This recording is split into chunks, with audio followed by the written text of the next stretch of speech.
Daniel. Estamos en nuestro tercer episodio tratando de juntos reflexionar sobre aspectos de la vida cotidiana, de lo social, de lo político, y desde ahí vamos en este tercer episodio a darle seguimiento a la idea que trajimos en el anterior sobre la idea del sometimiento, del cambio, de la transformación, y reflexionamos hoy sobre la idea de la libertad. Y para eso, qué mejor que algunos de los compañeros que están presentes den el primer pase.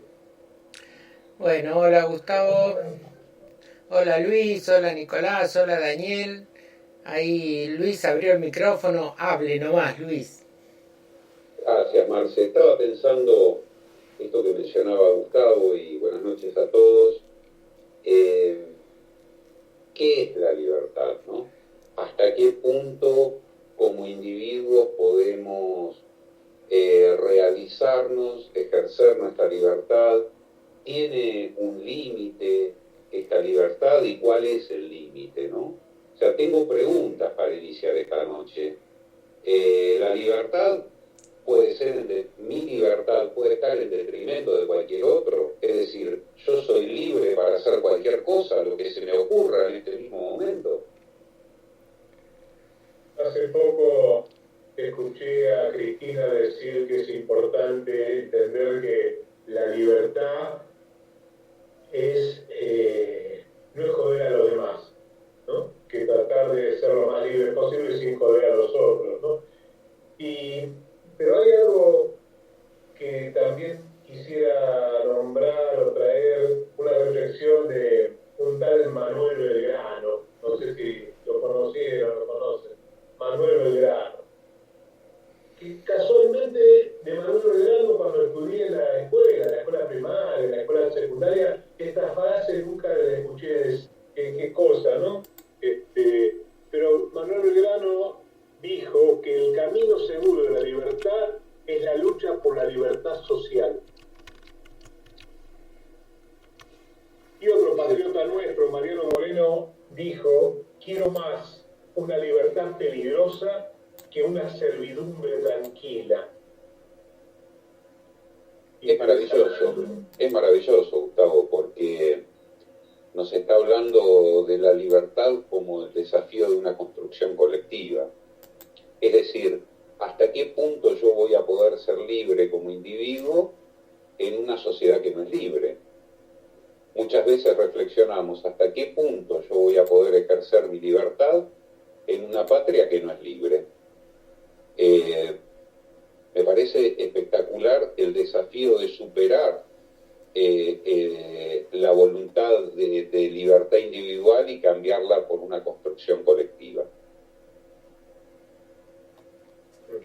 Yo lo que pensaba respecto a eso era, bueno, yo les conté que tuve una persona con la que estábamos hablando y que me decía que no creía, por ejemplo, en las vacunas. No era que no creía en una en particular. Y que entonces ella tenía toda la libertad de poder elegir si vacunarse o no vacunarse. Y yo me preguntaba, ¿no?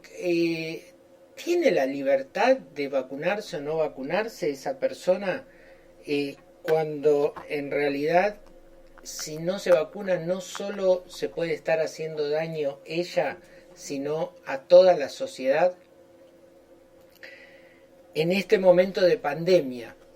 Pero esto me trajo el recuerdo de algo que viví estando en Panamá, que era que en un momento dado hubo, allá por los años 90, en la comunidad Cunayala, que es una comunidad de originaria que está en unas islas que son paradisíacas y que empezó a ir mucho turismo ahí. Entonces empezaron a tener enfermedades que antes no las tenían.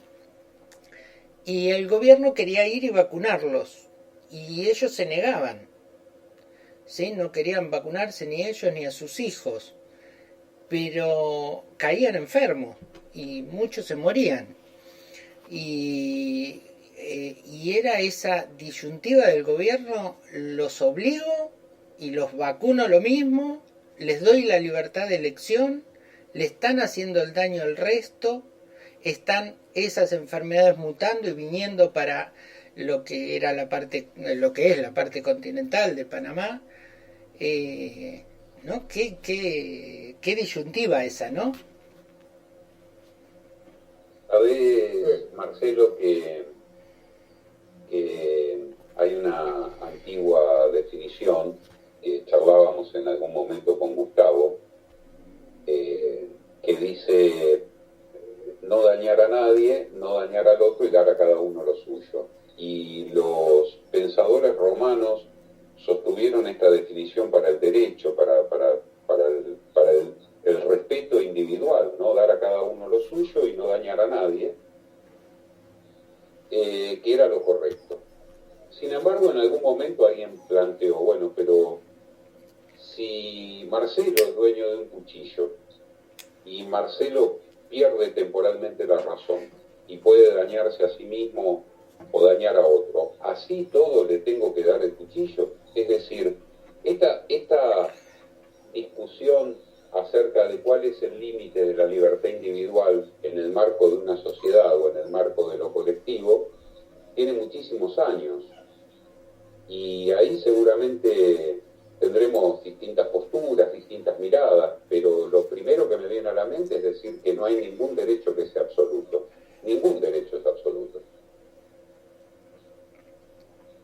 Sí, la palabra libertad hoy es utilizada ya hace mucho, ¿no? Desde la actitud liberal llevada adelante por el neoliberalismo. El neoliberalismo, la derecha, el poder hegemónico utiliza la idea de la libertad como libertad individual, más allá de esa libertad individual, el daño que puede generar en lo social, en lo colectivo, ¿no? Por eso me parecía tan significativa la frase, la idea de Manuel Belgrano en cuanto a la lucha por la libertad social. Entonces, tenemos que recuperar palabras, y yo creo que está muy bien que reflexionemos sobre la libertad, pero la libertad implica luchar también contra el liberalismo, el neoliberalismo y el liberalismo que la idea de la meritocracia y la idea de lo individual afectando a lo colectivo, ¿no? Hay un viejo pensador chino que también decía, como parte de esa postura ideológica del neoliberalismo, del liberalismo, él decía que no indignarse al ver que alguien perjudica los intereses de los colectivos, de las masas, no disuadirlo, no impedirle su acción, no razonar con él para que deje de hacer lo que está haciendo, el perjuicio en nombre de su libertad individual y el perjuicio de los colectivos, dejar de persuadirlo, de combatirlo, de dejarlo hacer, implica también, sin darnos cuenta, adoptar nosotros posturas neoliberales. Yo creo que la lucha de todos los que pertenecemos a los sectores populares por la libertad es debatir, discutir y pregonar, que para mí es el camino revolucionario, la libertad social. Y cuando hablamos de libertad social, eso implica también luchar por políticas en nuestra patria que lleven a la soberanía de nuestra patria, porque sin duda en el sistema en el que vivimos, donde vamos siendo configurados en nuestra concepción de las cosas desde un montón de ideas que cercenan la libertad, es para el status quo de vivir también y de seguir teniendo una patria dominada. Entonces, luchar por la soberanía, luchar por la libertad colectiva, social, yo creo que es el camino de lo revolucionario, ¿no? Con lo cual creo que que desde ahí es lo que me convoca la idea de la libertad. Y después, de qué manera no quedarse en el discurso, porque muchos podemos tener grandes discursos de la libertad, pero después quiero verte en los hechos cotidianos, en los vínculos, donde esta concepción, como hablábamos hace un rato con Daniel, que seguramente ahora lo seguirá desarrollando, esta idea de la propiedad privada, de poseer, soy en la medida que poseo, esto se naturaliza en los vínculos y el señor, la señora, quien sea, traspolando esto, puede sentirse dueño del otro, dueño de la otra, dueño del otro. Y ahí es donde tenemos que luchar también en contra de ese liberalismo, en contra del prejuicio que causa el poder en cuanto a ser dueño, creerse dueño del otro. Y eso hay que lucharlo para podernos desarrollar plenamente. Pero creo que siempre lo importante es poder poner en duda hasta dónde en los hechos uno favorece, genera condiciones de libertad para los otros, para las otras, o de alguna manera sigue repitiendo el modelo que cercena la libertad, ¿no? Yo a veces cuando cometo errores con mi compañera me canta, libre soy, para subrayarme que de alguna manera, a pesar de mis grandes ideas y palabras, en algo estoy poniendo en cuestión su libertad. Ella simplemente me canta, libre soy, y ahí hago un insight inmediato de mis errores. Qué complejo, que por cuanto más escucho, quizás me dé la libertad de aprender más al pensamiento. Tomando lo de Cheiro, me parecía alucinante lo de esta comunidad que hablaba, de que no aceptaba en línea directa con lo de la vacuna, ¿no? Entonces digo, una comunidad acepta sus reglas, no acepta la vacuna, digamos, como una manera de protección. Y el capitalismo es una comunidad, me parece, digamos, pensándolo de otra manera, que nos pone las reglas para no aceptar determinadas cosas. Y nos afirma el individualismo. Esto es lo que yo estoy como sintiendo, es decir, nos afirma el individualismo para pensar que tener una buena zapatilla sos mejor persona, y la logras desde lo individual. Cuando ves que ese no es el camino, porque de alguna razón, no sé por qué, pero pensamos distintos, otros, porque de alguna manera también nacimos de esta construcción capitalista, pero de alguna manera nos cayó un libro o alguien que nos dijo, bueno, hay otra manera de mirar.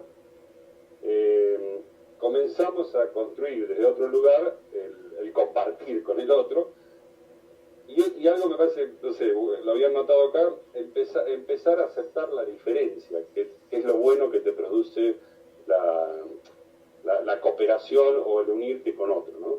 Es decir, empezar a construir entre varios un colectivo, y aceptar la diferencia con el otro, que no lo hace el individualista. El individualista voy hacia adelante y no me importa que tenga que aplastar. Entonces me parece que esa libertad tiene su manera de, digamos, de sus reglas, me parece que, pero también la construcción de no joder al otro, como diría Cristina, que parece que Gustavo muy bien, pero hacia un bien común. Es decir, no jodo al otro, pero en realidad favorezco al otro y construyo entre todos. Nosotros hemos vivido una experiencia de gente, de organizaciones que hemos intentado de dar, digamos, algunos conocimientos nuestros, podríamos decir, pero como la importancia que tiene el de cooperar uno con otro y producir un mayor grado de libertad en el sentido de sentirse hacia un camino hacia la felicidad, como también lo decía Luis en su momento. Nada, esto me parecía que a mí me gustaba esta parte de aceptar la diferencia en una construcción colectiva donde me produce un mayor grado de libertad. Después podemos hablar de propiedad privada. Estoy de acuerdo, Dani, con eso, pero digo, aceptar la diferencia siempre y cuando esa diferencia o eso que plantea el que piensa diferente no vaya en perjuicio de la mayoría, no vaya en perjuicio de lo social, no vaya en perjuicio de la solidaridad, ¿no? Entonces, puedo aceptar las diferencias dentro del campo popular. Lo que no acepto y lucho contra eso es dentro de este sistema capitalista lo que hoy es hegemónico, que es esa concepción del neoliberalismo, ¿no? Donde vos mirás que la derecha gana en España y la derecha empieza a pronunciarlo en la Argentina, que la opción es libertad o comunismo. O sea, todo lo que es aquello, inclusive dentro de lo que podemos hasta pensar que puede haber un sistema, supongamos, capitalista diferente, o que hemos vivido lo que fueron momentos como otro tipo de organizaciones dentro del mismo sistema capitalista, y hoy la derecha lo que dice, o neoliberalismo, que implica la nada de la libertad social, neoliberalismo o comunismo, poniendo esas palabras como Dios y el diablo, ¿no? Entonces, Dios es el neoliberalismo y el diablo es todo aquello que quiera construir una comunidad organizada, que quiera construir o fortalecer lo colectivo, lo social. Digo, para el actual pensamiento neoliberal, la derecha, el poder hegemónico en la región y en el mundo, Manuel Belgrano, con esta frase, con estas ideas, o Mariano Moreno hubieran sido comunistas, según. Pero ¿quién dice eso, Gustavo, de esto, o neoliberalismo o comunismo? Lo dice el mismo dueño del poder, que es, digamos, vuelve a ser el neoliberalismo. A mí no me lo podés decir. Cuando yo digo todo esto que expliqué, ¿cómo pude? Siempre lo pensé, no se me ocurrió pensar lo que acabas de descifrar vos. Sí, lo pensé, que aceptar la diferencia estaba siempre dentro de los que construimos un camino de unidad.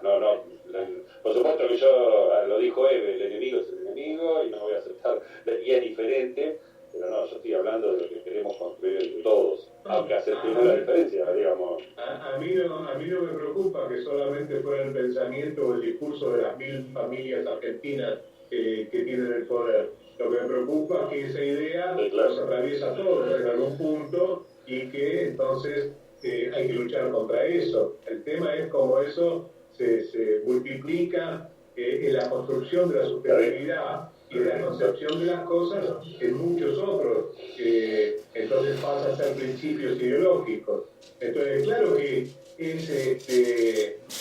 es hasta atractiva la idea de que sos libre y que nadie te ponga reglas, pero en la construcción de los objetivos tiene que haber reglas, y si el no vacunarse implica que siga habiendo una gran posibilidad de gente que muere, y bueno, eso todo lo que afecta a la vida social, eso no es libertad, eso es luchar por intereses propios y aportar, digamos, y generar estas cuestiones, estas falsas opciones o falsas contradicciones. Entonces, por supuesto que las normas, las reglas que hacen a un bien colectivo pueden molestarnos porque nos limitan, pero por otro lado, lo otro es falso, es la fantasía de que somos libres, y estamos desde esa fantasía más sojuzgados que nunca, me parece.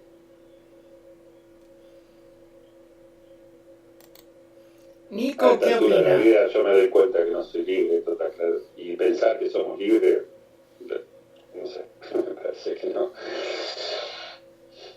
Es difícil. Nicolás ahí va dándonos su parecer.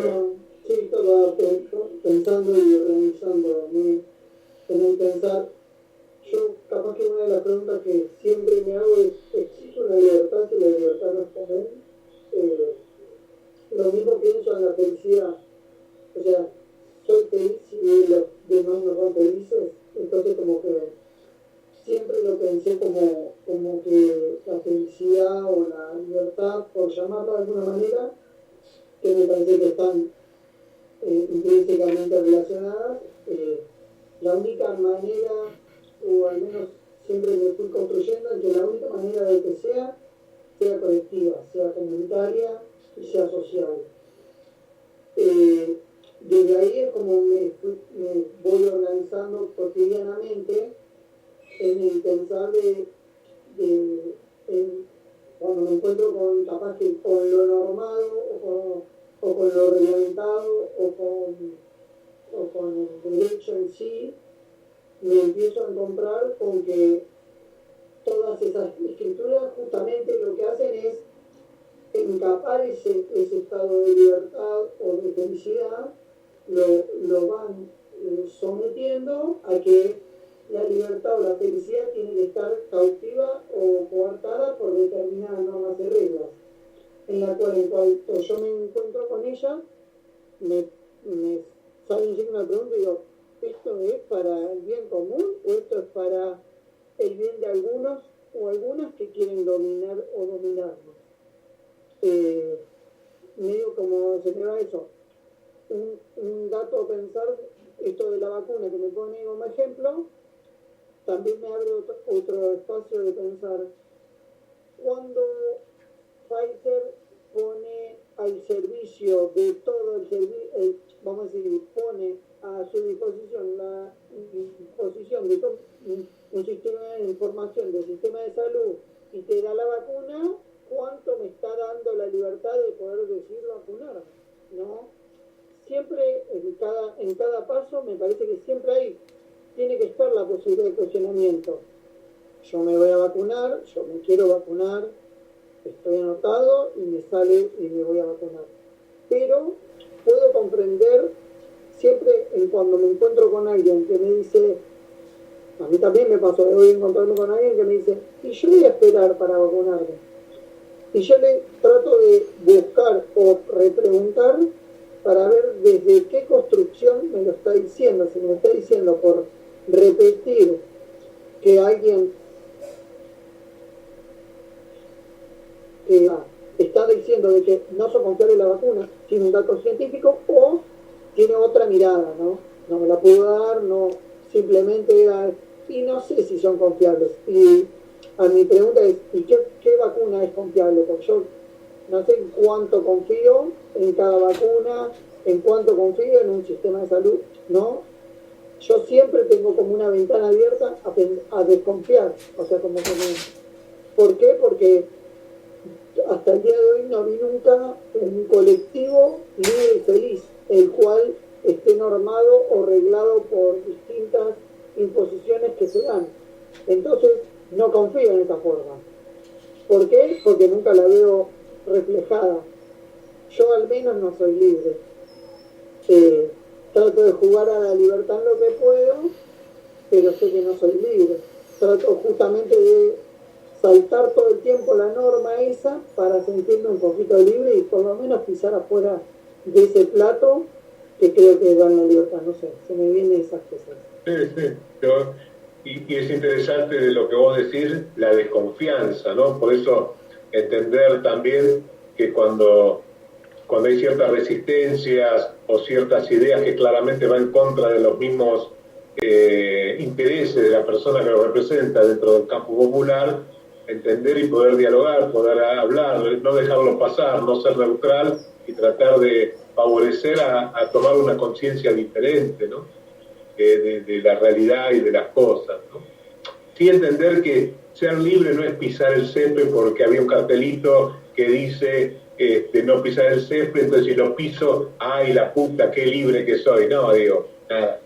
Nos ponen muchos cartelitos para que creamos que transgrediéndolo somos libres. El tema es transgredir para mí en esta realidad, es cambiar, aportar lo posible para que deje de ser una realidad de un país que no es soberano, de un país donde los porcentajes altísimos de quienes nacen sin haberlo elegido dónde nacer, nacen sin oportunidades y posibilidades de un desarrollo pleno, se nace y generaciones que siguen teniendo falta de la posibilidad de acceder a las necesidades, a satisfacer necesidades básicas, la falta de posibilidades de salud, de educación, de tierra, de vivienda. Entonces creo que es mucho el camino en lo cual también yo creo, a mí me pasa que me siento más libre tratando de luchar por la libertad social, que es de alguna manera donde se puede acercarse uno a la libertad. Y sin duda, esto comparto, está bueno lo que está bueno de pensar. Justamente me parece que el lugar donde encuentro esa gratificación, libertad, felicidad y toda esa cosita es justamente con otros. Sin duda. Y fíjate, no sé si coincidirán o no, hasta dónde tenemos la libertad de pensar. Nos vamos en general formando dentro del sistema y dentro de esta hegemonía neoliberal de no tener ni la libertad de transmitir lo que sentimos. Es todo un ejercicio ya de adultos que, bueno, cuando nacemos tenemos mayor libertad de decir lo que sentimos y eso se va cercenando, ¿no? Y nos pasa que después como adultos nos cuesta mucho animarnos a correr el desafío de tener la libertad de decir lo que sentimos, cuando realmente podemos tener la libertad de decir lo que sentimos, lo que pensamos, y bueno, es correr siempre un riesgo, ¿no? Es un desafío decir lo que uno siente y lo que piensa, porque puede generar alguna cosita en los otros, en las otras, ¿no? Pero es lo lindo del vivir para mí, ¿no? Yo pienso, Gustavo, este tema que vos mencionás, estamos hablando de la libertad y no se puede dimensionar la libertad sin hablar de la falta de libertad o de la opresión. Y esto que vos decís, estas estructuras de pensamiento predefinidas, socialmente aceptadas, moralmente buenas, definidas así por los círculos de poder, por los que realmente tienen y detentan el poder, van llevándonos a que cada día seamos menos libres, que nos cueste pensar, que nos cueste exteriorizar, que nos cueste ser solidario con el otro. Y en definitiva, la consecuencia es, somos menos felices, somos menos plenos. Yo coincido contigo en que ser libre no es pasar el semáforo en rojo, no es pisar el cartelito que dice no pise el césped. Ser libre es darse cuenta y poder tomar partido con la mayor independencia ideológica que uno pueda lograr de la realidad que nos rodea, de la sociedad que nos rodea.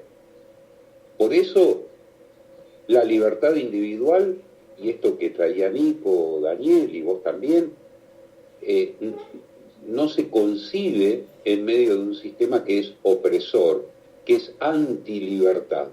Es muy difícil compatibilizar las dos cosas.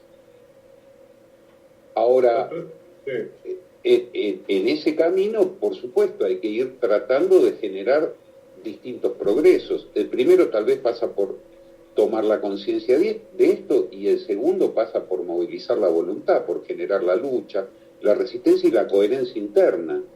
Porque esto también nos pasa mucho, esto que vos mencionabas, ¿no? Tenemos un discurso tal vez magnífico, pero la coherencia interna a veces nos falla en el día a día. Totalmente, ¿no? Esta coherencia, Luis, coincido plenamente con lo que decís, y esta búsqueda es parte de la búsqueda de libertad en uno mismo, ¿no? De esta concepción de la libertad como un concepto de libertad social, pero es la búsqueda también lo individual de ser lo más coherente posible entre lo que sentimos, pensamos y hacemos, ¿no? Y de qué manera en esta concepción del mundo de nosotros mismos que vamos teniendo, poder revisar hasta dónde se va construyendo en libertad o no, ¿no? Nosotros siempre hablamos de las matrices de aprendizaje, de esas cosas que nos van formando y nos van dejando una huella muy profunda. Y cuántas cosas a veces vamos descubriendo porque nos hacen descubrir nosotros, las luchas colectivas, referentes sociales, que vamos descubriendo cosas y ahí sí encontramos la felicidad por haber podido de verdad levantar barreras internas que nos permiten ser más libres en sentir y pensar, ¿no? Y eso es maravilloso, eso es recuperar la alegría, ¿no? Porque, como muy bien vos decís, Luis, luego todo ese acatamiento, eso que yo traía en la frase que decía Moreno sobre quiero más una libertad peligrosa que una servidumbre tranquila, ¿no? Es la tristeza, ¿no? Y para cambiar y para generar cambio necesitamos defender la alegría, como decía ese poeta uruguayo, ¿no? Defender la alegría, ¿no? Y para eso hay que defender esa alegría social que implique la libertad. Creo que por ahí es el transcurrir, ¿no? De encontrar esa felicidad de transgredirnos a nosotros mismos en la posibilidad de una construcción diferente. Desde ahí, sino cómo entender que un trabajador, que una trabajadora, que alguien del sector popular tenga un poquito más o menos que otros, por ejemplo, vote al neoliberalismo. Ahí hay que trabajar para crear una conciencia más crítica, ¿no?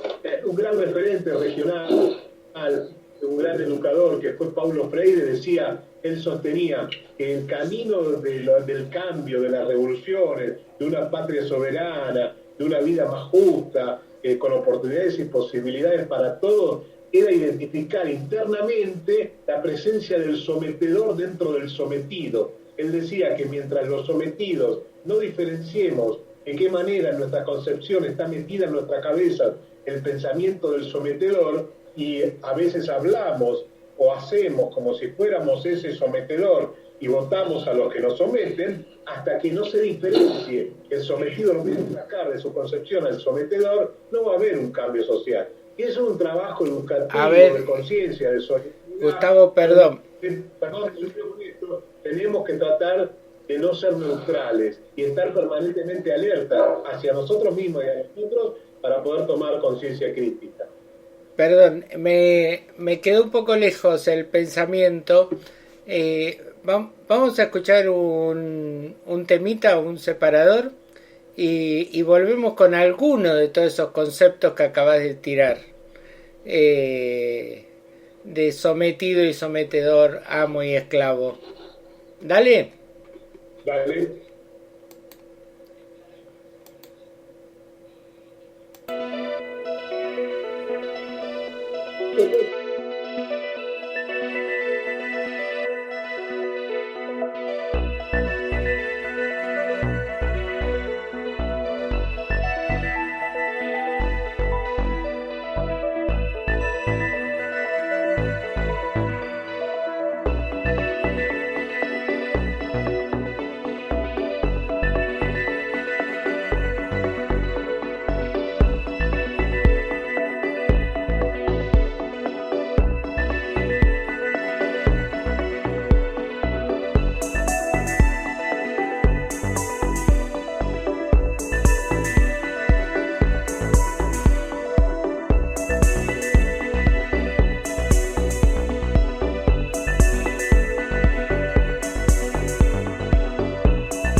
Ahí estamos de vuelta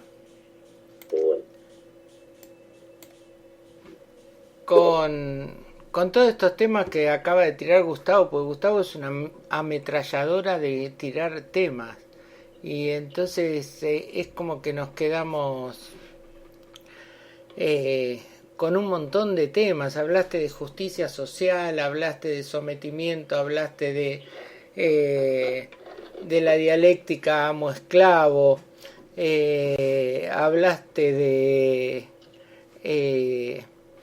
algo que el otro día yo estaba leyendo en otro lado, de Simone de Beauvoir, que dice que los opresores no serían tan fuertes si no tuvieran cómplices entre los oprimidos. Clarísimo.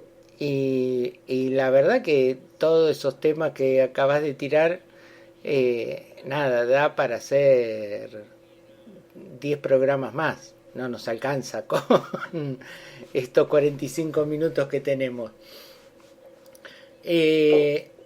Me gustaría a ver si podemos hacer una conclusión en estos 8 minutos de programa que nos queda, de este tema de la libertad de cada uno en lo cotidiano, ¿no?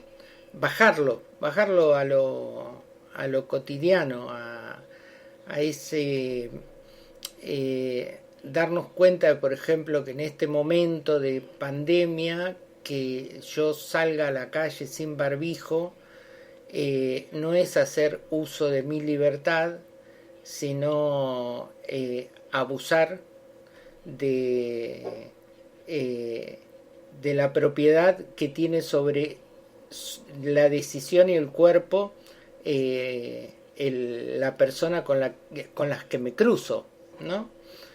Y entonces, ¿cómo encarar eso? ¿Qué mensaje dejar, ¿no?, sobre eso?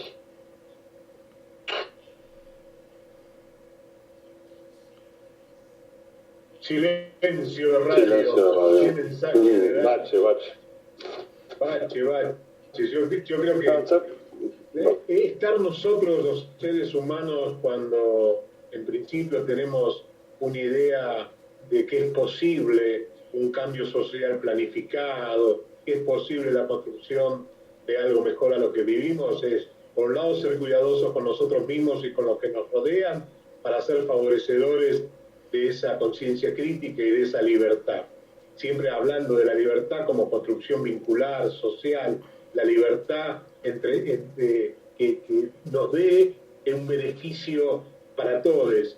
Y desde ahí creo que al mismo tiempo no ser neutrales, no dejar pasar libremente, entre comillas, para resguardarnos de correr el desafío del conflicto o de que me dejen de querer por tal o cual posición, no ser neutrales frente a todos aquellos, a todas aquellas que en nombre de su libertad van en contra de la libertad de lo colectivo, van en contra de la libertad de lo social. No ser neutrales. Para mí mi tarea y nuestra tarea es esa. Yo me quedo pensando en algo que decía Nico acerca de la opresión de algunos sistemas y la desconfianza. Si nosotros hacemos un retroceso breve en el tiempo, vamos 100 años atrás y el sistema propiciaba, aceptaba y cuidaba la esclavitud. La esclavitud estaba perfectamente normada, estaba aceptada. El esclavo era como un objeto inanimado, como una mesa, como una silla, un par de zapatos. Y eso lo propiciaba el sistema organizadamente. Con el paso del tiempo, hoy entendemos que eso es una aberración porque ha quedado tremendamente visibilizado. Pero vivimos en la continuidad de un sistema que nos oprime de distintas maneras y que nos genera falsas contradicciones, como esta de yo en el ejercicio de mi libertad no uso barbijo, no me vacuno o hago lo que quiero. Es la continuación del sistema que probablemente, si ahora adelantamos el reloj del tiempo y vamos 100 años hacia adelante, vemos lo ridículo de esas posturas de hoy.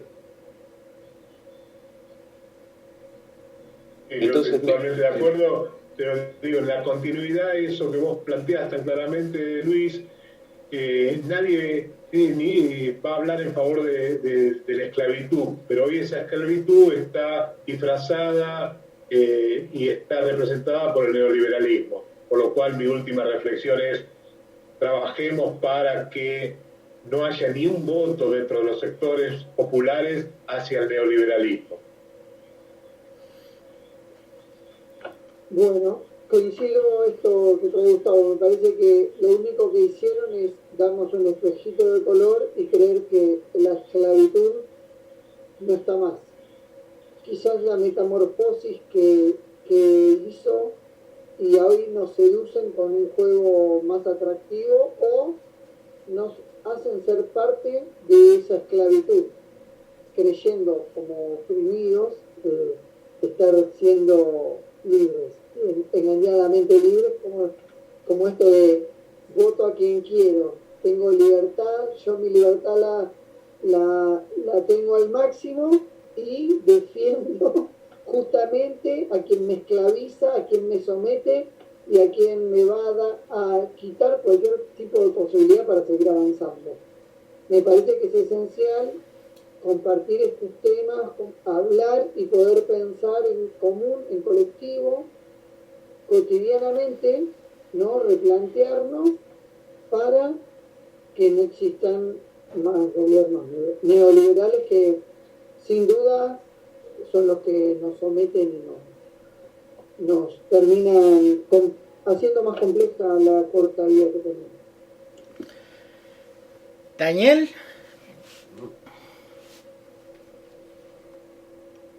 tenés el micrófono cerrado, Daniel. Es que no quieren que escuchen mi respiración. Buscaba varias reflexiones.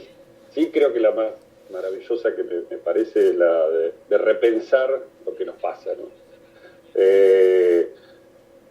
Porque, digamos, al escucharnos y al poder repensar, me doy más cuenta de la falta de libertad que uno tiene. Primero porque hay una constante reconstrucción de lo que somos. Pensaba en un momento en el tema de los lugares como a los que suelo ir, que son los comedores, por ejemplo, donde cuando vos le llevas algo sienten la alegría o la felicidad de que le estás dando algo. Pero por otro lado me voy y digo, qué aceptación del sistema en algunos casos, ¿no? ¿Cómo modificar eso para que vuelvan a repensar en la búsqueda de la modificación, de modificar y transformar la realidad que viven, sabiendo que el neoliberalismo, por supuesto, que no le va a dar nada, al contrario, le va a sacar los derechos como ya se los sacaron, como pasó en toda América, y seguir luchando por esta modificación. Me parece esto, me maravilla la posibilidad de repensar esto, lo principal, que es lo que me gustaría que todos podamos y que se pueda acrecentar este repensar las cosas que nos pasan para un bien común. Compañeros, gracias por este rato juntos. Nos volvemos a encontrar en la semana para seguir debatiendo estos temas. Chao. Buenísimo. Gracias. Chairo. Gracias por el encuentro. Chau.